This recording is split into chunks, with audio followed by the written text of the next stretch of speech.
Hi everybody, it's Mindy, and welcome to my very first Booktube video. It might be a little rough. It's not going to be as polished as some booktubers that you watch. I don't edit, so we'll see how it goes. Anyhow, let's start with what I'm currently reading. Let's start with this one, and hope I don't topple over my whole stack of books there. This is the book I want to talk about first because it is part of a book club discussion that I am working on with Ruby Q. We have a group of people who have picked up the book. It is called Pamela Kelly, The Restaurant, and we are discussing it live on YouTube. 6:30 Eastern Standard Time on Tuesdays. This next week, it's going to be on my channel. It might alternate to Ruby's, and we'll go back and forth as we discuss it. But we've already met one time and talked about the book and what our plan is. There's going to be a giveaway associated with this. Yes, you probably don't want to miss that. So if you're interested, pick up the book and join us, okay? We're going to read the first 3 chapters and we're going to discuss it next Tuesday. So the book is about 3 sisters who live in different places in the country, come from their own walk of life. They come together because their grandmother passes away, and then they find out that she has left them a restaurant. They want to sell the restaurant, but the thing is, they are required to work at the restaurant together for 1 year before they can sell it. If they fail to come through on that, then it will automatically go to the cook who has worked there for years and years and years. So they bring their own set of issues and problems in their lives as they come together to work at this restaurant. The first 3 chapters introduce us to the 3 sisters, their sisters, and what their status in life is at this moment. And then things get heated from there. There's some secrets, things are revealed. Who knows what's going to happen, but so far it's very good. If you would like to join us, pick it up. You can get it, any way you would like, Kindle, regular paper copy, whatever you want, and read the first chapters and join us on Tuesday. All right, that's the first book that I'm reading. I picked up this next book because of Booktube. I've been watching a lot of Booktube videos, learning about Booktube, and I picked up this book. It's called The House in the Cerulean Sea. It comes highly recommended by so many people out there in Booktube world. It is about Linus Baker, who works for the department in charge of magical youth. And he is a caseworker who will go around and write reports on homes where the children are living, and they're all magical children. And he gets called for a special assignment, and he's completely blown away. He has to leave his home. He has to go live at the place. And it's very interesting. I'm to the point, I'm about 70 pages in, where he has made it to the island. He hasn't actually made it to the home, but he has read up on a few files from some of the children. And he was totally shocked, so shocked that he passes out in the bus depot. So they're children with some very interesting stories, some very impressive magical skills. And there's supposed to be a love story involved in here. And it's called a very warm hug kind of book.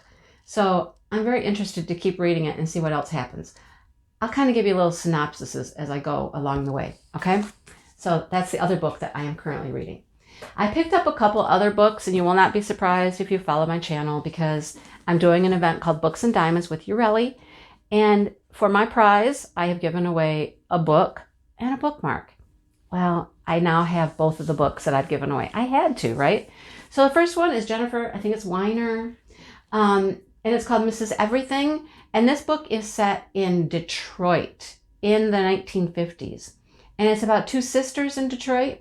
I got a thing for sisters, I guess. And it's an epic and moving novel about different dreams and paths that these sisters have, and growing up in that era. And how should a woman be in the world in the 1950s in Detroit? Detroit, Michigan, 1950s. There was some turmoil at that time. So I had to pick that up for myself as well. Okay, the other one that I gave away is a Susan Wiggs book. Susan Wiggs is one of my favorite authors. Behind me on the bookshelf are several Susan Wiggs books I have not read yet, and I have several more that I have finished. So there's a wake of a tragedy here. Natalie is called to the bookshop where her grandfather lives. He owns a bookshop. She needs to go take care of her grandfather. She wants to sell the bookshop, but Grandpa says, no, you might not sell my bookshop. Nope, not doing it. So some people are hired to work there, and they find all kinds of interesting things there. Relationships grow between the people. They find secrets, artifacts in the bookshop's walls. Interesting things happen. I think Ureli said that she read this one and it was very good, so I'm excited to read that one. All right.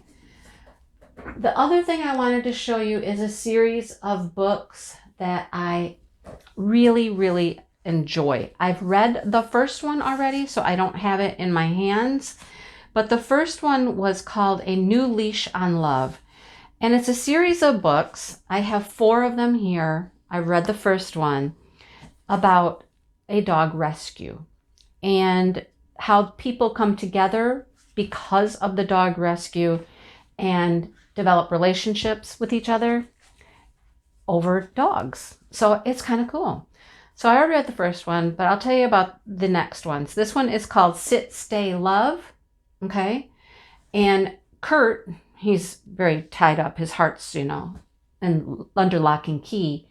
But then he finds a beautiful woman he's been assigned to work with at the rescue. And you know what happens then, right? Okay. The next one, as we see, has a husky, and it is called My Forever Home. And there's a vet school dropout, and she meets Mason, who was a professional baseball player, and they meet through the rescue. And in the midst of hurt and betrayal, a free-spirited stray husky enters their lives and teaches them a few things about faith, love, and forgiveness. All right? How dogs bring people together, right? Heartwarming. I love these. The next one is called Love at First Bark. And it's about Maya, who's an animal portrait painter, and Bert, who volunteers at the shelter. And they meet there.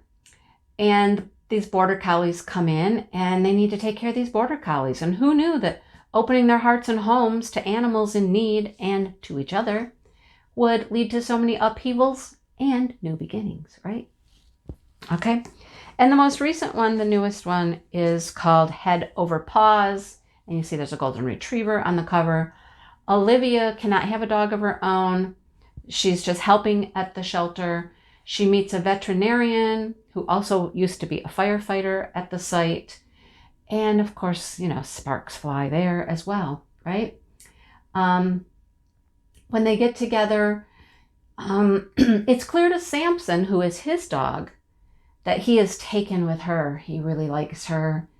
And Samson has never led him astray. So Gabe is ready to risk his heart again? Maybe. Through the dog. So I just think these are very heartwarming stories, how dogs can bring people together and relationships can be formed while you're helping an animal. I think they're very heartwarming stories. Fun reads. I love them. Okay? So that is my first booktube. I thank you for watching it, and I hope to do more and hopefully get better at them.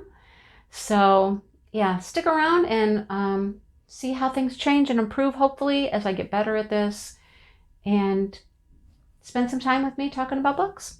Until the next one, have a great day, everybody, and enjoy a good book.